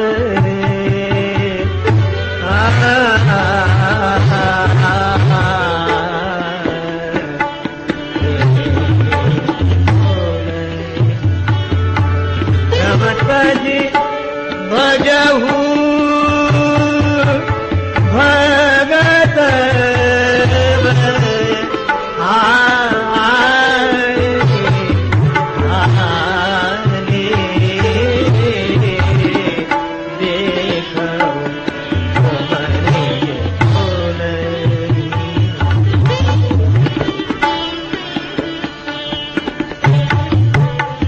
अपने कुल का विचार करो और भ्रम छोड़कर भव भयहारी भगवान का भजन करो। हनुमान जी ने कितनी सुंदर बात कही। हनुमान जी रावण से कह रहे हैं कि भ्रमतज भजो, भगवान का भजन करो। क्यों? क्योंकि राम भजे गति के ही नहीं पाई। राम जी का भजन करने से किसे गति नहीं मिल गई, इसलिए भ्रम छोड़कर भगवान का भजन करो। और भजन का उपाय क्या बताया? राम चरण पंकज उर्धर धर लंका अचल राज तुम कर लंका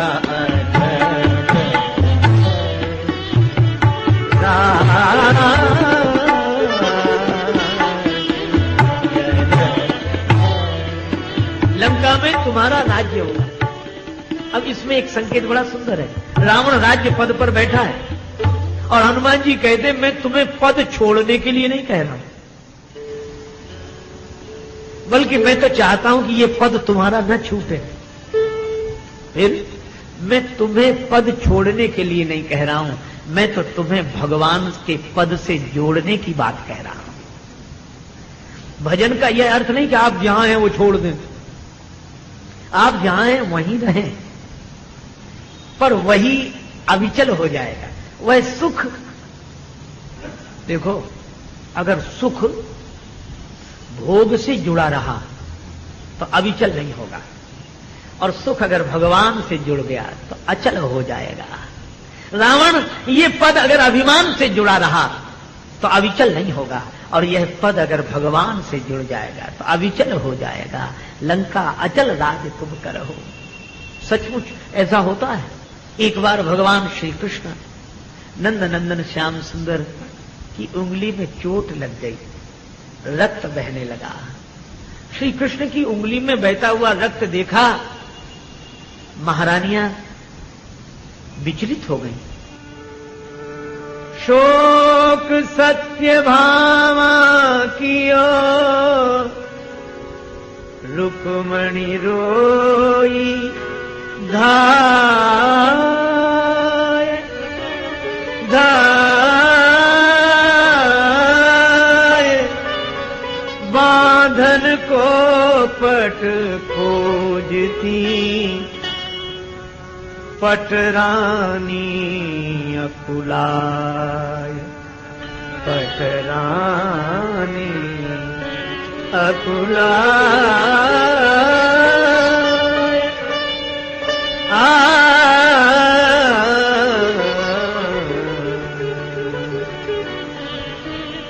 सत्यभामा शोक से भर गई, रुक्मणी रोकर दौड़ी, पटरानियां पट खोजने लगी। तब लगी देवी द्रौपदी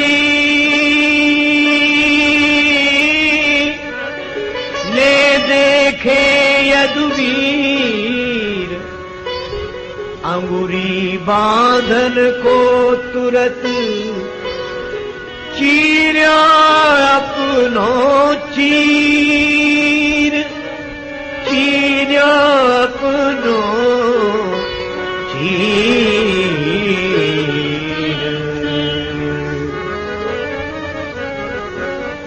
द्रौपदी जी ने श्री कृष्ण की उंगली से बहता हुआ रक्त देखा, अपनी कीमती साड़ी फाड़ दी और फाड़कर वह वस्त्र खंड श्याम सुंदर की उंगली पर लपेट दिया। श्री कृष्ण ने द्रौपदी जी की ओर देखा, बहन इतनी कीमती साड़ी फाड़ दी। द्रौपदी जी रोने लगी, कन्हैया साड़ी फाड़ दी मैंने? प्यारे घनश्याम यदि काम आवे आपके, तो काढ़ दूं नसों को, ये तो रेशम के धागे हैं।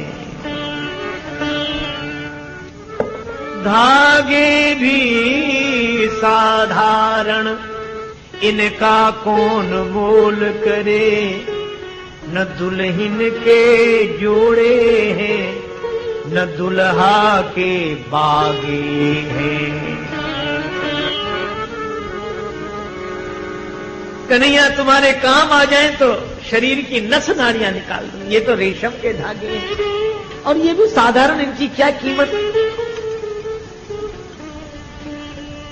फिर भी इतनी कीमती साड़ी तो नहीं फाड़नी थी द्रौपदी। द्रौपदी जी बोली, कन्हैया सही बात कहूं क्या? मैंने नहीं फाड़ा चीर, मैंने वस्त्र फाड़ा ही नहीं। फिर पीर देख कर अधीर हो, धागे ही स्वयं नाथ चीर छोड़ भागे हैं।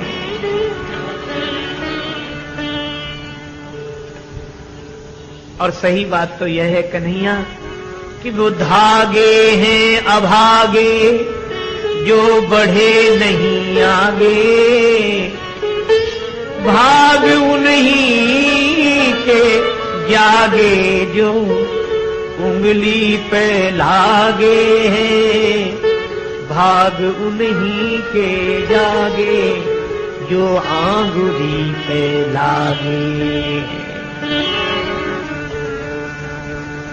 श्री कृष्ण के आंखों में आंसू आ गए। कन्हैया बोले, बहन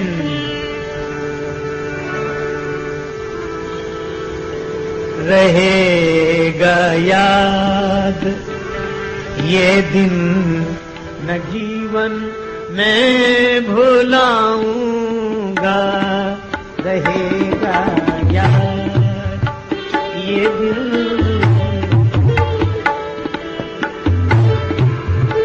मैं भुलाऊंगा, रहेगा याद ये दिन न जीवन में भुलाऊंगा, रहेगा।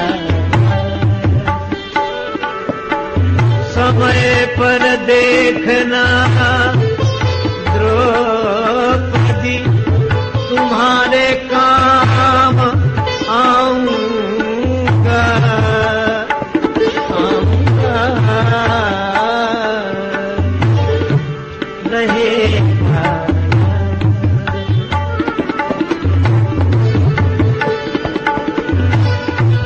भुलाऊंगा, रहेगा। बहन तेरी इस रेशमी साड़ी के 4 धागों पर हजारों साड़ियां देकर तुझे दुख से बचाऊंगा। हुआ एकांत में ऋणिया बहन सद्भाव का, तेरे सरे दरबार गिन गिन करके ये खाता चुकाऊंगा। और सूरदास जी लिखते हैं कि एक दिन ऐसा आया, दुशासन चीर हरण करने लगा। तन का बल काम नहीं आया, परिवारी जनों का बल काम नहीं आया। द्रौपदी श्री कृष्ण को पुकारने लगी, अब की टेक हमारे, अब की टेक हमारी, लाज लाज रखो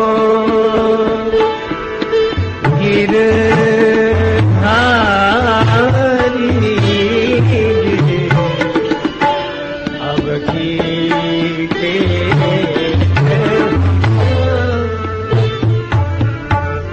अब भगवान ने लाज रखी, जैसी लाज रखी द्रौपदी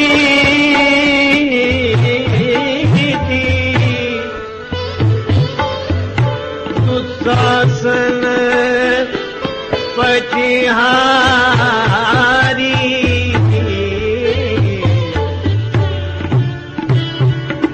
खेचत खेचत तो भोज थाके, होन दीन उघारी, बढ़ायो कीर मुरारी, अब की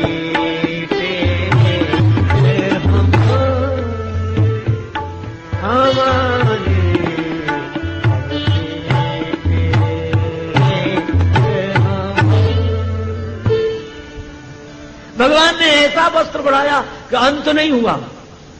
अच्छा अब एक बात बताओ, द्रौपदी जी ने जो वस्त्र श्री कृष्ण की उंगली पर लपेटा था वह तो ससीम होगा, लेकिन वह वस्त्र जब कन्हैया को अर्पित कर दिया तो वह वस्त्र असीम हो गया।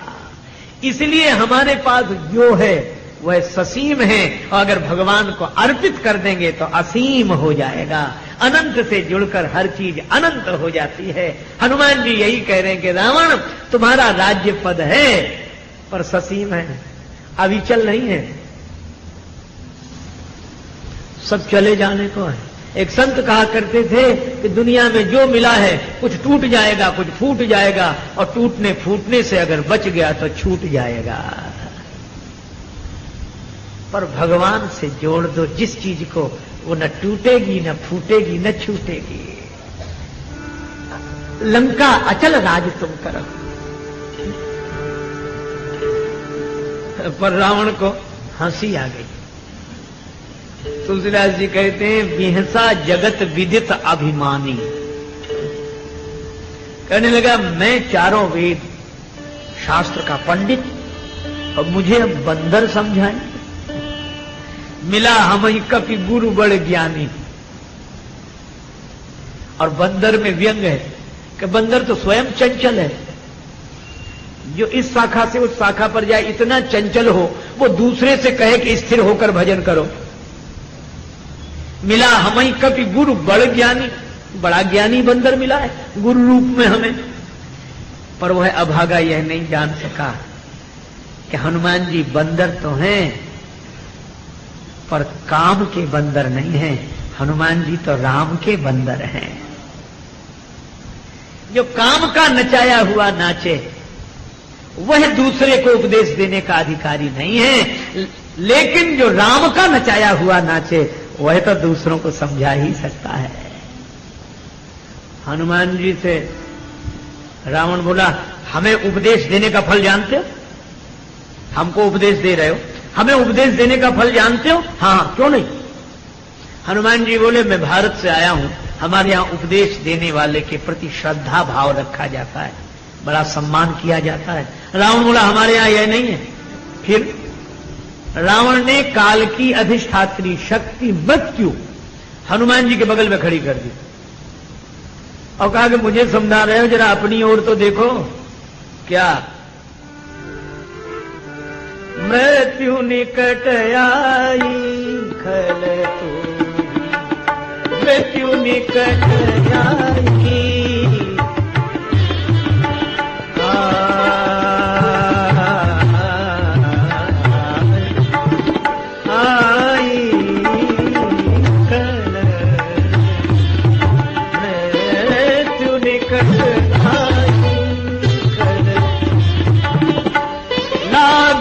अधम सिखावन मोही, मृत्यु निकट आई।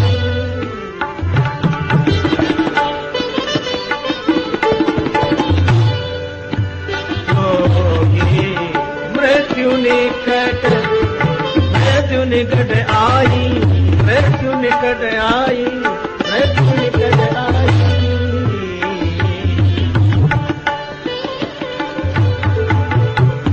रावण बोला मौत तुम्हारे बगल में खड़ी है, देखो। हनुमान जी ने देखा मौत खड़ी तो बगल में थी, पर हनुमान जी डरे नहीं। क्यों? हनुमान जी ने कहा कि रावण हमें डर इसलिए नहीं है क्योंकि मौत हमारी बगल में खड़ी जरूर है, लेकिन देख तुम्हें रही है। रावण बोला अगर हमें देख रही तो तुम्हारे बगल में क्यों खड़ी है? हनुमान जी बोले हमसे तो पूछने आई है कि रावण का अभी मामला साफ करना है कि बाद में। तो मैं तो रोके हुए हूं कि अगर मान जाता है तो ठीक, नहीं तो फिर जो होना है वह तो होगा ही। और इसमें व्यंग क्या है कि रावण को हनुमान जी की मौत तो दिखाई दे रही है पर अपनी मौत नहीं दिखाई दे रही है। दुनिया में जितने अभिमानी हैं इन्हें दूसरों की मृत्यु तो दिखती है, अपनी मृत्यु नहीं दिखती। दीप जलाकर पथ तो देखा, दीप को जलते किसने देखा? अपने मन से अपने को ही प्रतिपल छलते किसने देखा? इस संसार रंगशाला में ढंग निराले चलते देखा। जो भी सूरज उगा सवेरे उसे शाम को ढलते देखा। दिशा बदलते दशा बदल गई, यह विडंबना कैसी, मानो मानव के स्वभाव की संरचना है ऐसी। लेकिन जीवन के आंचल में मृत्यु को पलते किसने देखा, दीप जलाकर पथ तो देखा, दीप को जलते किसने नहीं दिखाई। अच्छा, एक अद्भुत बात है, और रावण के 2 आंख नहीं है, 20 आंख है, लेकिन 20 आंखों से भी अपनी मौत नहीं दिखती, दूसरे की दिखती। इसीलिए अंगद जी ने कहा था, जब रावण ने पूछा कि पहले वाले बंदर ने क्या कहा, अंगद जी बोले पहले वाले बंदर ने जो कहा था वो यहां आकर देख लिया। पहले वाले बंदर ने कहा था कि अंगद तुम जा रहे हो तो लंका में एक सबसे बड़ा आश्चर्य है, देखकर आना। क्या? बोले वहां 20 कानों का और 20 आंखों का एक आदमी है, तो इसमें आश्चर्य तो है, पर इससे भी अधिक आश्चर्य और है। क्या? तो बोलो 20 आंखों का अंधा आदमी और 20 कानों का बहरा आदमी है। आंखें तो 20 हैं पर दिखाई एक से भी नहीं पड़ता, कान तो 20 हैं पर सुनाई एक से भी नहीं पड़ता। अंधौ बधिर न अस कहीं नयन कान तो 20। तुझे मेरी मौत दिख रही, अपनी नहीं दिख रही। रावण बड़ा का भरा हुआ वैभव नहीं दिखाई पड़ा, सैनिकों से भरा सैन्यागार दिखाई नहीं पड़ा, शस्त्रों से भरा शस्त्रागार नहीं दिखाई पड़ा, धन संपत्ति से भरा राज्य कोष नहीं दिखाई पड़ा, और मेरे 10 सिर बुद्धिमत्ता से भरे ये नहीं दिखाई पड़े, वैभव से भरी नगरी नहीं दिखाई पड़ी, और लंका की सुरक्षा के लिए चारों ओर जल से भरा समुद्र नहीं दिखाई पड़ा। भरा हुआ तो कुछ दिखाई नहीं, खाली जगह दिखी। आज तक तो किसी ने ये खाली जगह नहीं बताई, और खाली जगह तुमने बताई दिल, हृदय। तो ये खराब ही बना रहे तो क्या है, खाली ही बना रहे तो क्या। हनुमान जी बोले ऐसा मत सोचो, वह एक कितना महत्वपूर्ण है। कोई ये सोचे कि हाथ ठीक है, पांव ठीक है, आंख कान नाक सब ठीक है, केवल हार्ट ने काम करना बंद कर दिया, तो एक ही तो है, तो एक ही साधे सब सधे। हनुमान जी कहते हैं कि देख रावण, 2 तरह के लोग होते हैं जो चित्रांकन करने वाले, फोटो खींचने वाले, 2 तरह के। कुछ लोग तो कैमरे से फोटो खींचते हैं, तो कैमरे से जो फोटो खींचता है उसको आपके भीतरी संसार से कोई मतलब नहीं। मुझे एक बात याद आई, किसी बेटी का विवाह था, बेटी ससुराल जा रही थी, माता पिता परिजन स्वाभाविक था आंसू बहा रहे थे, दुखी थे। उसी समय एक आदमी कैमरा लेकर उनका फोटो खींचने पहुंचा और बोला कृपया मुस्कुराइए, थोड़ा मुस्कुराइए। तो दोनों बोले कि क्या ये व्यंग करते हो, भीतर मन दुख से भरा है और मुस्कुराएं कैसे, हम दुखी हैं। तो बोला आप मन में दुखी बने रहो पर एक क्षण के लिए ऊपर से मुस्कुराओ। क्यों? बोले ये मुस्कुराते हुए होठों का ही चित्र खींचेगा, भीतरी दुख का चित्र इसमें नहीं आएगा। तो एक होता कैमरे का फोटो जो आपकी बाहरी दुनिया को चित्रित करता है, लेकिन अगर रोग हो जाए किसी को, शरीर के अंदर कोई विकृति हो जाए, फिर डॉक्टर के पास जाते हैं। डॉक्टर कहता है एक्सरे कराओ, और एक्सरे को आपकी बाहरी दुनिया से कोई मतलब नहीं, कि रंग कैसा, रूप कैसा, कपड़ा कैसा, वह तो उस अंग का चित्र खींचता है जिसमें खराबी है। तो हनुमान जी बोले रावण, अब तक तुम्हें जो प्रशंसा करने वाले मिले वो कैमरे के फोटोग्राफर से बाहरी दुनिया तुम्हारे सामने पेश कर रहे थे, पर मैं तो वैद्य की दृष्टि से, डॉक्टर की हैसियत से तुम्हारे भीतर जो बीमारी है उसका चित्र खींचकर बता रहा हूं कि और सब कुछ ठीक है बाहरी दुनिया, पर भीतरी दुनिया भी ठीक हो जाएगी। हृदय को सुधार लो। तो हृदय सुधरेगा कैसे? तो बोले रामचरण पंकज उरधर रामचरण लंका अचल राज तुम कर, लंका अचल राज तुम कर, रामचरण पंकज।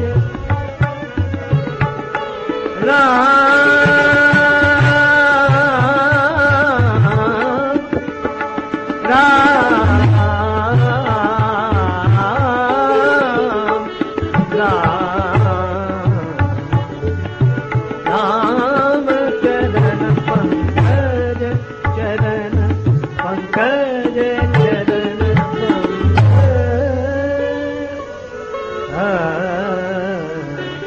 राम जी के चरण कमलों को हृदय में रख लो।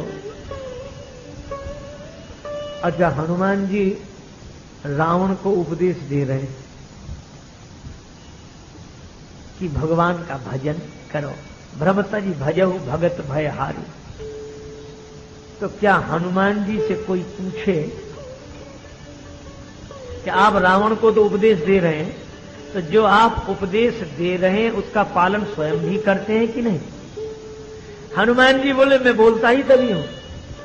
कैसे? बोले मैंने यह प्रयोग करके देखा। प्रयोग कर लिया? हाँ। कब? बोले जब मैं अशोक वाटिका में प्रवेश करने लगा तो जानकी माता ने मुझसे कहा था, रघुपति चरण हृदय धरी तात मधुर फल खाओ। हमारी गुरु है श्री जानकी माता, तो उन्होंने कहा राम जी के चरणों को हृदय में रखो, तो मैंने अपने हृदय में प्रभु के चरण रख लिए। रावण, इसीलिए मैं तुमसे कहता हूं कि राम चरण पंकज उर धरहु। लेकिन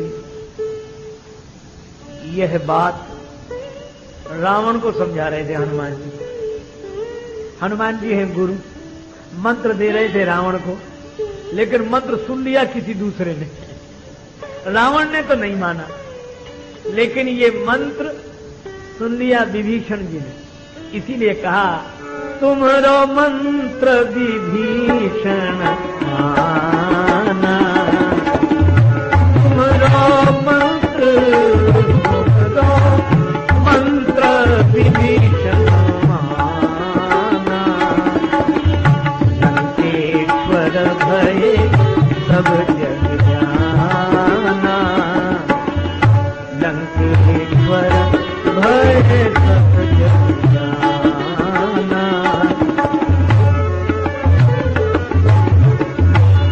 विभीषण जी ने यह मंत्र मान लिया। कौन सा? राम चरण पंकज उर धरहु। इसीलिए तो वे जब राम जी की शरण में जाते हैं तो क्या सोचते हैं?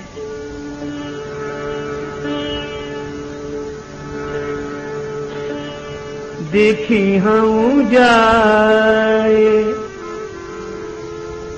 चरण जल जाता, अरुण मृदुल सेवक सुखदाता,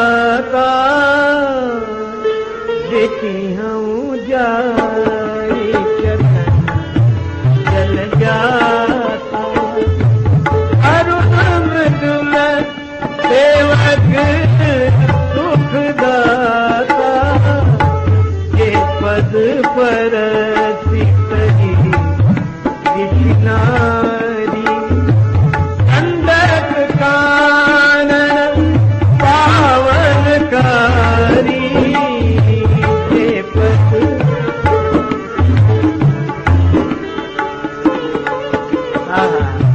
भगवान के चरणों का चिंतन, भगवान के चरण हृदय में रख लिए, तुमरो मंत्र विभीषण माना। इसलिए संत भक्त कहते हैं, राम भजे गति कहीं नहीं पाई। भगवान का भजन, भजन करे कैसे? कुटिलता छोड़कर, मन अपना टेढ़ापन छोड़ दे। ताहि भजिए मन तजे पुटलाई, राम भजे गति कहीं नहीं पाई, ताहि भजिए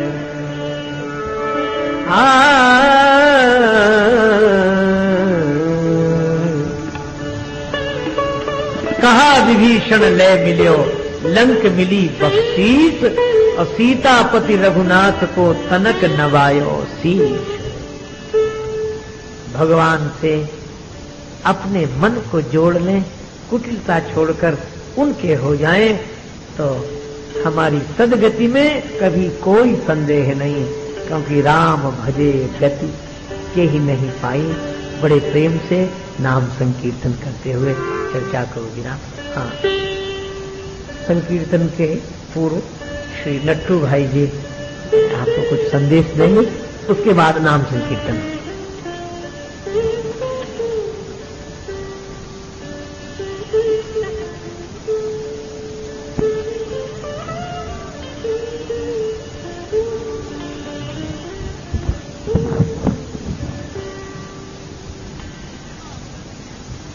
पूज्य स्वामी जी के चरणों में प्रणाम। पिछले 2 दिन से रसमयी संगीतमयी रामायण कथा हम स्वामी जी के सुमुख से सुन रहे हैं कि मैंने अपना जीवन भक्ति संगीत में ही लगाया है। यद्यपि सीखा मैंने क्लासिकल, पर क्लासिकल के बिना भक्ति संगीत का भी क्या आनंद है। अभी स्वामी जी ने कितने रागों में, भिन्न भिन्न प्रकार के रागों में चौपाइयां हमको सुनाई, हमारा मन प्रसन्न हो गया। अभी थोड़ी देर पहले जहां से मैं आया हूं वहां मेरी क्लास चल रही थी, तो क्लास को मैंने आज कह दिया कि आज मैं जल्दी जा रहा हूं, तो मुझे कुछ कार्य है, काम है। तो मेरे स्टूडेंट थे उन्होंने कहा आप कहाँ जा रहे हैं? मैंने कहा अभी तक तो मैं आपको सिखा रहा था, अब मैं कुछ सीखने जा रहा हूं। और मैं काफी कुछ सीखा, इसमें कोई संदेह नहीं है। जब जब मैं आता हूं स्वामी जी की वाणी से कुछ चुरा लेता हूं, कुछ सीख लेता हूं। कलाकार जो होता है वो सबसे बड़ा चोर होता है और इधर उधर से चुरा करके ही वो गुलदस्ता बना देता है। पर स्वामी जी को तो जैसे वरदान प्राप्त है, और इन्होंने तो हमको सराबोर कर दिया अपनी वाणी से, अपने मधुर स्वरों से। स्वामी जी को मैंने क्रिटिक पॉइंट ऑफ व्यू से सुना है। एक तो भक्ति से सुनते हैं, मैंने क्रिटिक पॉइंट से सुना। कितने अच्छे रागों के सुर लगाए और कैसी ताल में कभी तिहाइयां लगाई, कभी कुछ लगाया। तो ये ताल और सुर का समन्वय जो स्वामी जी ने आज प्रस्तुत किया वो अद्भुत था।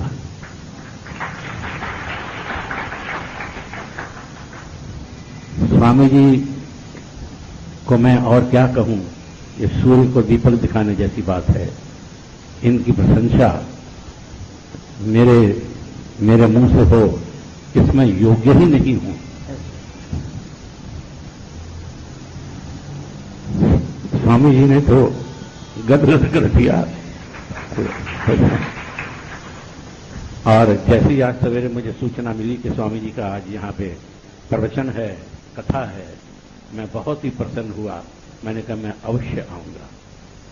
तो स्वामी जी मैं पुनः आपके चरणों में वंदन करता हूं और आपसे आशीर्वाद चाहता हूं। नमस्कार।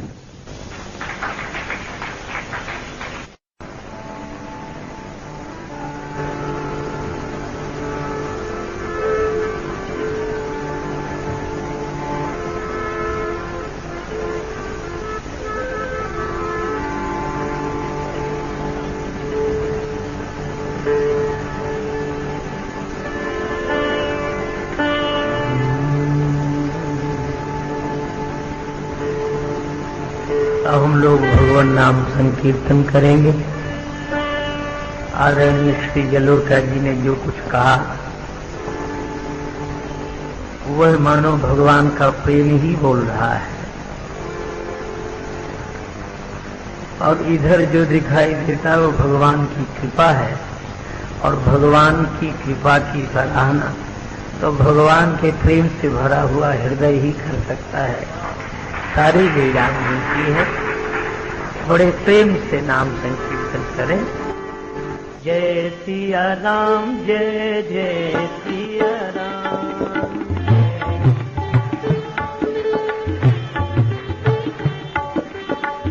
जय सिया राम, जय जय सिया राम।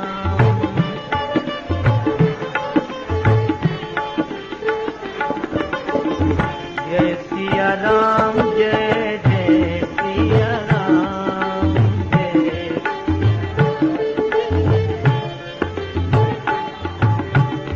जय सिया राम, जय जय सिया राम।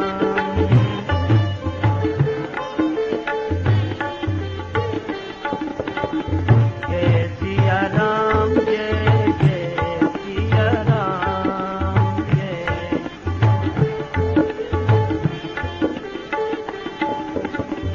मंगल भवन मंगल हारी।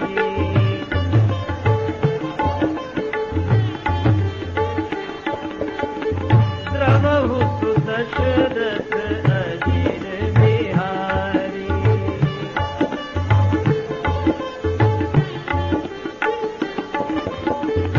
जय सिया राम, जय जय सिया राम। जय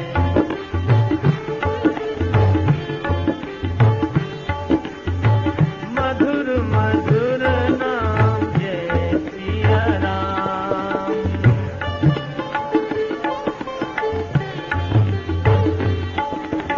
जय सिया राम, जय जय सिया राम। जय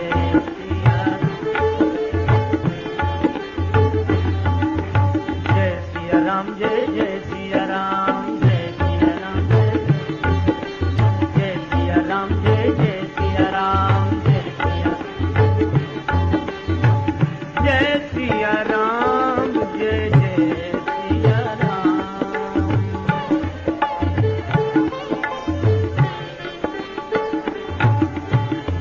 जय सिया राम, जय सिया राम। जय सिया राम। जय सिया राम, जय सिया राम। जय सिया राम। जय सिया राम। सिया राम।